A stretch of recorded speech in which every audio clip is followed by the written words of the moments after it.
ዛሬ በጉባኤያችን የምንመለከተው የሰው ኃይል ሲደከም፣ የዓለም ጥበብ ሲያልቅ፣ የመጨረሻው ተስፋ ሲጨለም ጸሎት እንዴት ታሪክን እንደሚለውጥ የሚያሳይ ታላቅ ተአምር ነው። በዘመናት ሁሉ እግዚአብሔር ለሚታመኑበት መጠጊያ፣ ለሚጮኹለትም ታዳጊ እንደሆነ በሕያው ምስክርነት የተጻፈውን የንጉሥ ሕዝቅያስን ታሪክ እናነሳለን።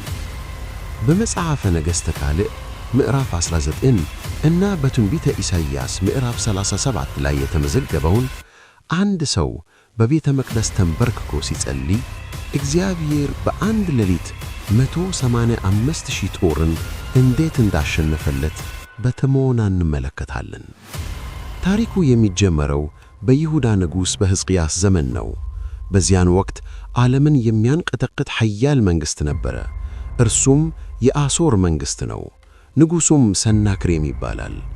ሰናክሬም በዘመኑ የነበሩትን መንግሥታት ሁሉ በጉልበት ድል አድርጎ ከተሞችን አቃጥሎ አማልክቶቻቸውን ሰባብሮ በታላቅ ትዕቢት ወደ ኢየሩሳሌም መጣ።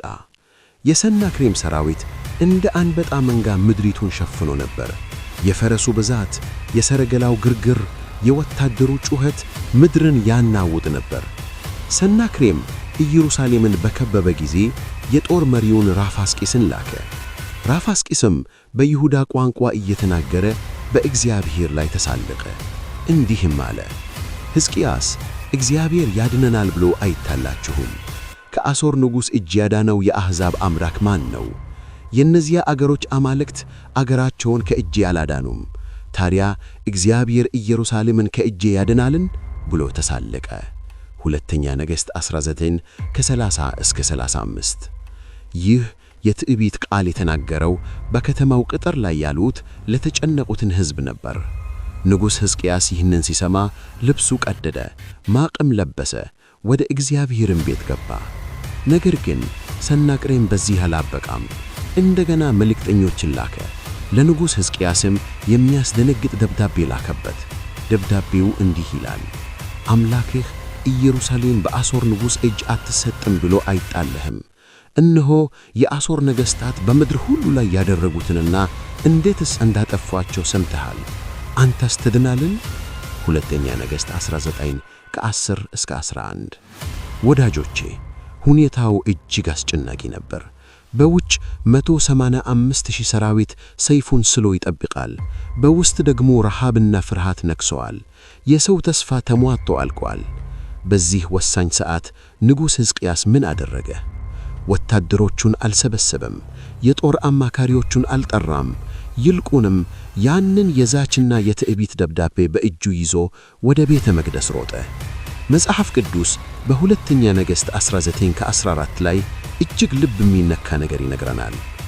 ሕዝቅያስም ደብዳቤውን ከመልእክተኞቹ እጅ ተቀብሎ አነበበው። ሕዝቅያስም ወደ እግዚአብሔር ቤት ወጣ።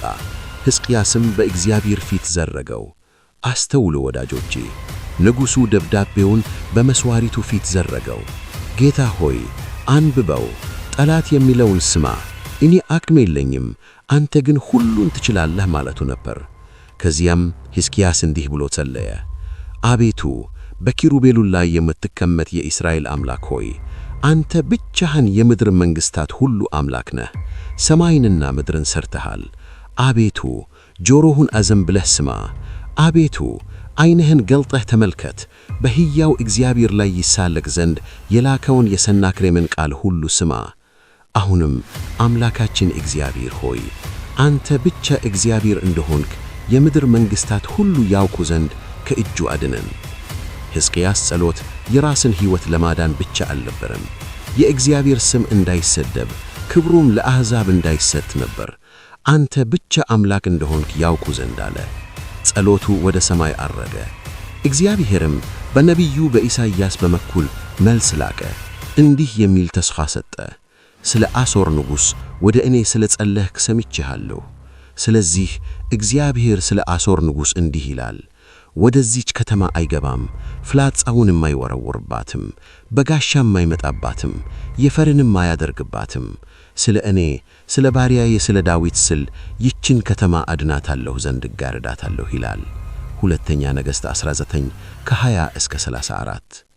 እግዚአብሔር ቃሉን ጠበቀ። ያቺ ሌሊት ታሪካዊ ሌሊት ሆነች። እስራኤላውያን ምንም ጦር አልሰበኩም፣ ቀስት አልወረወሩም። ጦርነቱ የእግዚአብሔር ነበርና። በዚያች ሌሊት የእግዚአብሔር መልአክ ወጣ። በቤተ ክርስቲያናችን ትውልድ ይህ መልአክ ቅዱስ ሚካኤል እንደሆነ ይታመናል። መልአኩ ወደ አሦር ሰፈር ገባ። በአንድ ቅንጽፍ በአንድ ሌሊት 185,000 ሰራዊት ተመታ። ማላዴ ሲደጋ በከተማው ቅጥር ላይ ሆኖ ሲመለከቱ ያ ሁሉ የሚተራመስ ሰራዊት ጸጥ ብሏል። ሁሉም ደን ሆኖ ወድቋል። ዝምታ ሰፈነ። ትዕቢተኛው ሰናክሬም ብቻውን ቀረ። ያ ሁሉ ሰራዊት እንደ ቅጠል ረገፈ። ሰናክሬም በታላቅ ድንገትና እፍረት ሸሸ። ወደ አገሩ ወደ ነነዌ ተመለሰ። ነገር ግን እግዚአብሔር ፍርድ ተከተለው። እርሱ በሚያመልከው ጣዖት ቤት ገብቶ ሲሰግድ የገዛ ልጆቹ በሰይፍ ገደሉት። በእግዚአብሔር ላይ የተሳለከ ፍጻሜው ጥፋት